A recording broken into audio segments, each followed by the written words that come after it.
How you doing, YouTube? Matt Massive Beer Reviews, back with a little bit of homebrew from my boy Neil.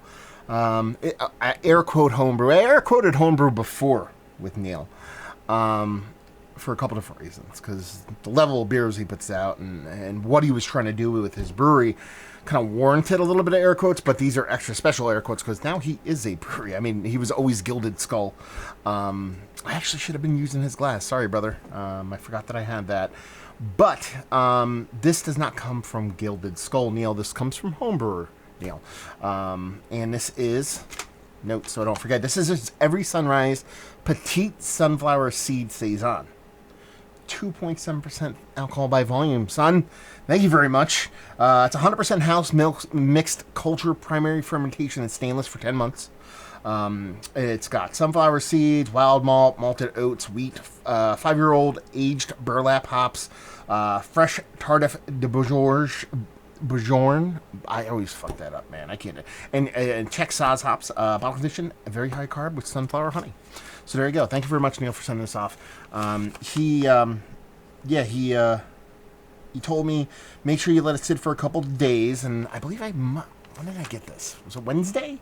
I think I got this on Wednesday. Today's Saturday, so we should be good to go. I let it rest. I haven't manhandled it as I typically do all my beers. So let's dive into this sucker, see what she's got. 2.7%. That's my jam right there, 2.7%. Now, I was hoping to share this with my boy Keith, but I don't think that's going to happen, brother. You're not coming over right now, and I want to drink this because, one, I'm intrigued, and two, I'm going to move for some chugger beer. There we go. Look at that pop on there. Sexy, that kind of Italian style. I mean, a lot of people use this kind of shape for beer in general, but it's like that. I attribute it to kind of Italian style. I'm still getting a little bit of murk in here, brother. I think I might have turned it just a little too aggressive. I apologize. But I always attribute this bottle shape with Italian beer, just because of the way, just the way the shape is, man. Throw that up there. Throw that up there. Oh, just like this, you know, just like where's the Italian jammer? I had the Italian jammer floating around here. I don't know where I put it. It's kind of like the Zimitor one there. There was another one. It's probably back there somewhere nowadays. Anyway, so yeah, dig the bottle shape. And as far as that beer goes, I mean, it's pretty damn clear. Like, there was a slight bit of sediment kind of floating around in there. I tried not to be a Neanderthal about it. I think I got it decently close to not being totally effed up, let's put it that way. And yeah, she looks nice, soft, beautiful, subtle haze to it. He said it should pour lager clear, so that's more on me than him. Nice kind of champagne-like carbonation on it. Beautiful, white as white could be head. Crisp. Nothing fluffy or creamy about that head. Very crisp, very much champagne-like. I'm getting all the champagne vibes off of this sucker. So yeah, let's see if we get a nose. I mean, he's talking about sunflower seeds, he's talking about sunflower honey, he's talking about all these different things. What I get here is a soft kind of table beer, kind of mixed culture funk to it. Nothing too crazy. There's a nice tartness to it. Very much, I attribute a lot of Belgian phenolics, especially in the lower ABV level, in some of these smaller beers, very much orchard. That's what they come off like to me. Like, if you've ever walked through an orchard, more specifically peach orchards, but really any kind of fruited, more specific, like I said, stone fruity orchard is more what I get, but any kind of nice full bloom kind of orchard where the fruit's already growing, but it's not necessarily pickable yet, and it maybe just had a nice kind of a storm come through, so it's a little bit moist, but it's not like ultra wet, and you get this kind of rich, kind of dense, kind of skinny, kind of peach fuzzy kind of funkiness. That's kind of what is not what I get on a lot of small Saison, small farmhouse, small table beer, but what I really look for in those beers. So yeah, it's small, it's beautiful. Beautiful is the word we're dealing with here. I'm not going to sit here and say I'm getting honey off of this. I think honey is more of a carbonation point on here. Probably adds a little bit of dryness to the beer also, so we'll get to that in a taste. It just smells more like a 5% Saison, not even close to 2.7%. Yeah, it just smells like a beautiful table beer. Let's dive in. Cheers.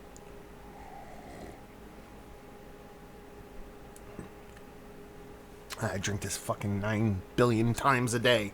This is potable water. in the most beautiful sense of the word. And that's kind of what I want to drink. This is what I want to come out of the faucet of my house. It's got such a richness at its ABV level. It has such a impactfulness because there's a nice dryness to it, but it's not overly dry. There's a nice tartness, but it's not overly tart. There's even a subtle acidity to it, but it's not overly acidic. The way the sweet comes off in here, and the way the actual dryness comes off, is probably my favorite part of the beer as a whole, but there's still more to it. You're getting a little bit of those kind of funky, I don't want to call them musty or moldy kind of hops, but you're getting that kind of subtle age hops. At the same time, you're getting a little bit different zip from those kind of fresher, new Bourguignon, Zazie kind of hops. So it's showing all the ingredients that he's kind of mentioning out there. Sans maybe the sunflower seed thing. I can get that. If I really reach for it, I get a subtle, gentle nuttiness to it. I assume that's coming from the seeds. I'm probably maybe shooing that a little bit too much. I believe it's there more than I'm actually expressing.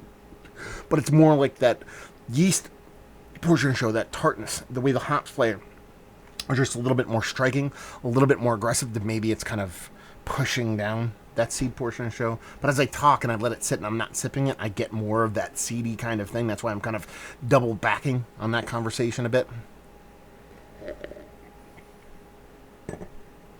This is delicious, dude. This is delicious. And it's weird because, like I said, Neil's got his brewery off the ground now. He's doing retail stuff. He's selling his beer at retail. But almost, I think everything he's put out there in the retail world has been a hazy. And he goes on to even talk about, how, you wish you could make this beer instead of hazies and all that kind of stuff. And I said, in the unboxing of the beer, I said, I wouldn't get too hard on yourself, brother. You got to be able to keep the lights on before you can open a brewery or maintain a brewery to the point where you want to do these kind of things. It's just so fun to taste and know that people are making new schoolness in that sense, but also still doing these kind of things. Listen, all breweries have this kind of artistic thing at heart. I would assume most good brewers do. I'm sure there's some out there just for the monies. But this is so tasty, man.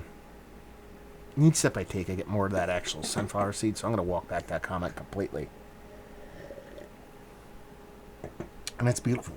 It's beautiful. That's the word I would use for this beer. That's the word I want to use for low ABV farmhouse Saison mixed culture table beer. This is a table beer. That's what it is. And it gives you enough impact to where it's absolutely 1000% worthy of having a conversation like we're having right now. But you give me this at the right meal, I'm in all kinds of heaven. But here's the problem with it. I'm only getting, 375, probably 500 milliliters. I want this in gallons. I want this. This is what I want if I were to ever get a kegerator. I want sixtels of this because I would drink this like water. I mean, 2.7%, you're really getting close to, NA beer at that point. I can't say enough about it, dude. I love it. I knew I was going to love it before I went into it. But not because I'm just going to say nice things about you because he sent me beer. We know that's not the case when it comes to me. But my previous experiences of what you've done with beers of this kind of style and just knowing I love low ABV beers so much, I'm just really glad you sent it off, brother. I'm really appreciative that you sent it off. And I can't wait till you get to the point where you can have a brick and mortar place and you can pour things like this. Let's put it this way.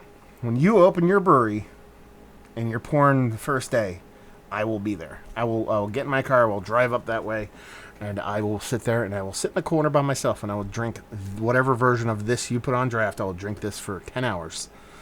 And then someone will dump me in a car and then I will go to my Airbnb and probably drink some more beers. Anyway, yeah, dude, it's awesome. It's probably one of the better mixed culture, low ABV, sub 4, sub 3. It's up there. It's Mount Rushmore status because how many are there? But it is just as good as the Fox Farms, as the side projects, as those beers of the world. When they do these super low ABV table beers, this is as good as those beers. I'm not saying that to be nice. I'm saying it because it's the fucking truth.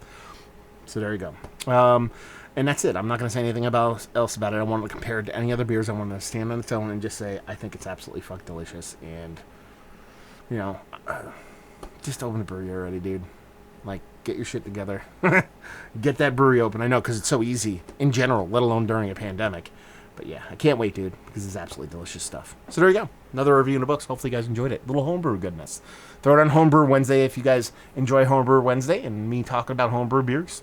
More than welcome to send them off. Matt@massivebeers.com or massivebeers@gmail.com. Check me out doing the social media stuff. Just type in Massive Beers or Beer Massif for the social media stuff on me talking about beer or me talking about podcasting stuff. It's all about beer. Hopefully you guys enjoyed the review. Hopefully you're enjoying a little bit of homebrew right now. Hope to see you next time. Cheers.